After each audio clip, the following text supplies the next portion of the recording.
Zdravím všetkých. Dnes sa pozrieme na niečo, čo mnohých z nás vie potrápiť pri nákupe elektroniky – sieťové káble. Kto sa už niekedy nestratil v tých všetkých označeniach v obchode? Je čas si v tom konečne urobiť poriadok. Áno, presne o tomto hovorím. Cat 5e, Cat 6, Cat 6a. Človek sa v tom naozaj ľahko stratí. Každý ten kábel sľubuje niečo iné a potom príde tá otázka, ktorý z nich je vlastne ten pravý pre domácu sieť alebo do kancelárie. No mám dobré správy. Celé to je v skutočnosti oveľa jednoduchšie, ako to vyzerá na prvý pohľad. Teraz si ukážeme, ako sa v tom všetkom zorientovať a vybrať si ten správny kábel bez zbytočného stresu. Takže ideme na to. V podstate celé to rozhodovanie sa dá zredukovať na jednu jedinú kľúčovú myšlienku. Aj keď sa to hemží rôznymi kategóriami, v reálnom svete, v praxi, sa všetko točí len okolo dvoch hlavných výkonnostných úrovní. A toto je presne ten kľúč, ktorý nám odomkne správne rozhodnutie. Takže pozrime sa na to takto. Moderné siete dnes bežia v podstate len na dvoch rýchlostiach.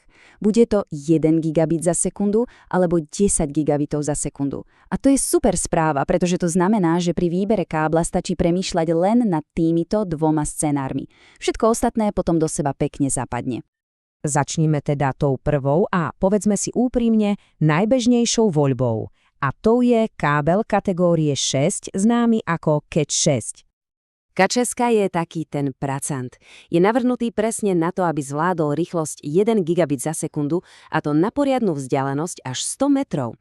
A to povedzme si s obrovskou rezervou pokrýva potreby takmer každého internetového pripojenia a domácej siete, ktoré dnes máme. Čiže Cat 6 je vlastne tá najrozumnejšia a aj cenovo najvýhodnejšia voľba pre všetko, čo bežne doma alebo v malej kancelárii robíme.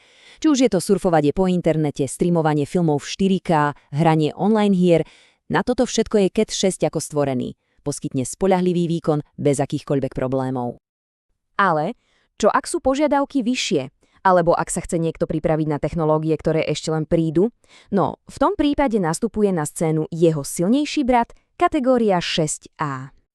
A tu je ten rozdiel naozaj markantný. Pozrite sa na tie čísla. Cat 6A ponúka 10-násobnú rýchlosť oproti Cat 6, a to na rovnakej 100-metrovej vzdialenosti. Plus k tomu dvojnásobnú šírku pásma. To nie je len malé vylepšenie, to je obrovský skok vo výkone. Tá analógia s diaľnicou to vystihuje úplne dokonale. Predstavte si to. Cat 6a nielenže pridáva ďalšie jazdné pruhy, takže prejde viac aut, ale zároveň aj zvyšuje maximálnu povolenú rýchlosť na celej diaľnici. Je to jednoducho kábel postavený pre svet 10 gigabitových sietí. A prečo je toto dôležité? Viete, existujú pokusy a nové protokoly, ktoré sa snažia vytlačiť vyššie rýchlosti aj zo starších káblov Cat 6. Ale má to háčik. Reálne testy ukazujú, že to často zlyháva, hlavne kvôli rušeniu, keď je viac káblov pohromade. A práve Cat 6a je navrhnutý tak, aby tomuto rušeniu odolal. Je to v podstate jediná spoľahlivá a zaručená cesta k stabilnej 10 gigabitovej sieti v bežných podmienkach. Dobre, takže rýchlosť máme vyriešenú. Buď gigabit, alebo 10 gigabitov. Ale je tu ešte jedna dôležitá otázka. Tienený alebo netienený kábel?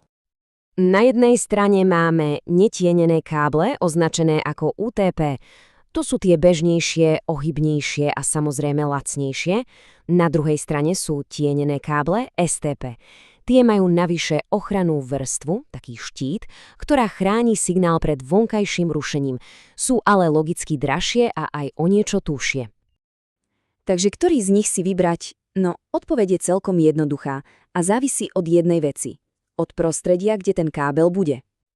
To elektromagnetické rušenie, skrátene EMI, môže spôsobovať kadečo. Napríklad obyčajné napájacie káble, žiarivky, mikrovlnka v kuchyni alebo vo väčšom meradle nejaké priemyselné stroje. Ak sa plánuje viesť kábel v tesnej blízkosti takýchto zdrojov rušenia, tak to tienenie je naozaj dôležité. Z toho vyplýva také jednoduché pravidlo. Pre drvivú väčšinu domácich a kancelárskych inštalácií je netienený kábel, teda UTP, úplne postačujúci. Ale ak viete, že kábel pôjde cez prostredie s vysokým rušením, povedzme popri silových kábloch, tak tá investícia do tieneného STP kábla sa určite oplatí.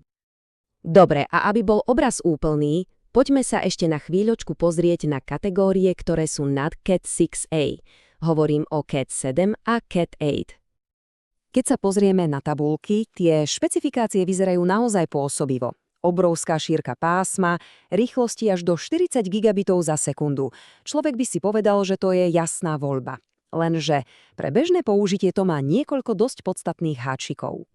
Pointa je v tom, že tieto káble nie sú určené pre domácnosti. Sú navrhnuté pre veľmi špecifické prostredia, ako sú obrovské dátové centrá. Pre domov alebo kanceláriu sú jednoducho prehnané. Sú zbytočne drahé, oveľa horšie sa s nimi pracuje a hlavne neprinášajú žiadnu reálnu výhodu oproti Cat 6a, ktorú by sme dokázali využiť. Tak fajn, poďme si to teraz celé zhrnúť do pár jednoduchých bodov, ktoré pomôžu pri finálnom rozhodovaní. Celý ten výber sa dá vlastne zjednodušiť na takýto trojkrokový postup. Prvý krok, akú rýchlosť potrebujem, 1 gigabit alebo 10. Druhý krok, v akom prostredí bude kábel, bude tam rušenie alebo nie. A tretí krok, aký je rozpočet a myslím aj na budúcnosť, keď 6 je ekonomická voľba pre dnešok, keď 6a je investícia. Takže, ak by sme si mali odniesť jednu jedinú vec, tak je to toto. Pre skvelú a spoľahlivú sieť dnes je Cat 6 úplne super voľba. Ale pre sieť, ktorá má byť pripravená aj na zajtrajšok, je jednoznačne lepšou voľbou Cat 6a. A na úplný záver jedna otázka na zamyslenie pre každého. Čo ak to úzké hrdlo, tá brzda, ktorá spomaľuje celú sieť, nie je rúter ani poskytovateľ, ale práve ten starý, zabudnutý kábel? Ďakujem za pozornosť.